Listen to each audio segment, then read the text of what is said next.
So far we have seen React with JavaScript. Now we will have a look at React with TypeScript. I have a dedicated tutorial on TypeScript if you don't have exposure with TypeScript language. But if you are conversant with it, this section is sufficient for you to work on a React project using TypeScript. The main purpose of TypeScript is for static type checking. That is, it allows you to implement strict type checking and also helps you to write code with more validations, so at the development time itself you get to know possible compile time errors.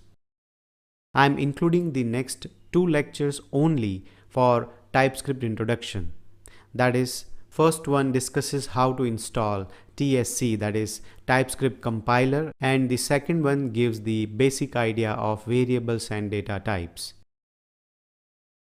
If you are already a TypeScript developer, you can skip the next 2 lectures and directly start the Creating React plus TypeScript project lecture.